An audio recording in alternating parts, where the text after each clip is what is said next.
Tu as le droit d'être heureuse même si tes parents, tes frères et sœurs ne le sont pas.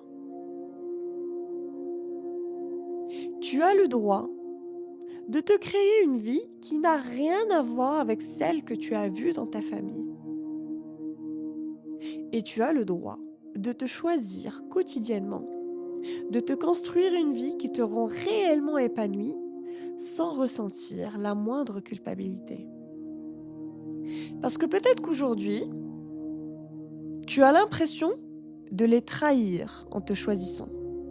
Tu as l'impression de trahir ton clan à chaque fois que tu choisis ton bonheur.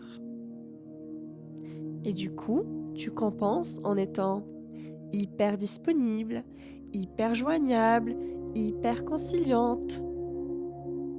Tu joues les intermédiaires et les psychologues.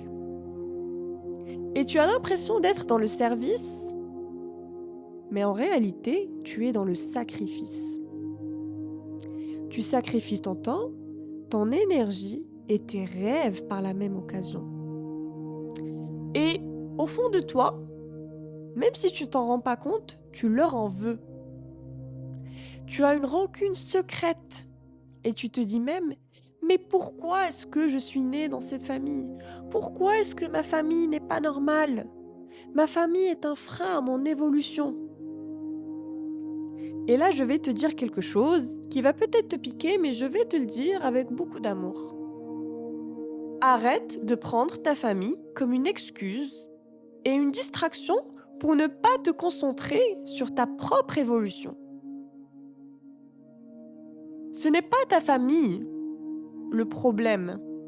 C'est le fait que tu ne veuilles pas poser des limites qui l'est. C'est toi qui choisis encore et encore de sacrifier ton temps et de passer des heures et des heures par semaine au téléphone à gérer leurs problèmes et leurs drames au lieu de te concentrer sur tes propres projets et juste nourrir ton corps et ton âme.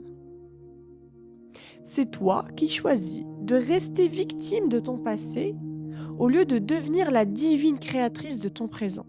Le jour où tu te choisiras pleinement, tu verras que ton histoire familiale n'aura plus aucune emprise sur toi. Tu deviendras comme une observatrice.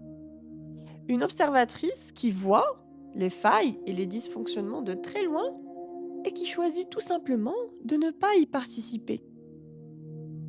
Et ça ne veut pas dire que tu ne les aimeras plus ou que tu ne seras plus présente.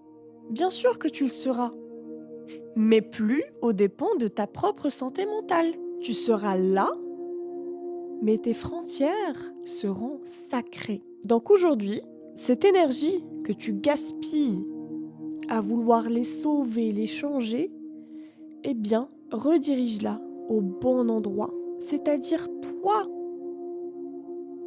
Tes rêves, tes projets, tes ambitions, ton bien-être, ta propre évolution. Et tu le sais, tu as été dans ce schéma depuis plusieurs années et ils n'ont toujours pas changé. C'est normal, tu n'as pas d'emprise sur eux. Par contre, tu as une vraie emprise sur ta propre vie. Et le meilleur moyen de les aider, c'est de leur montrer qu'une autre réalité est possible. Qu'une autre réalité est disponible quand on se concentre sur soi, sur son bien-être. Et qu'on peut être heureux comme ça. Donc voilà, reprends les rênes de ta vie, parce que le premier rôle t'attend.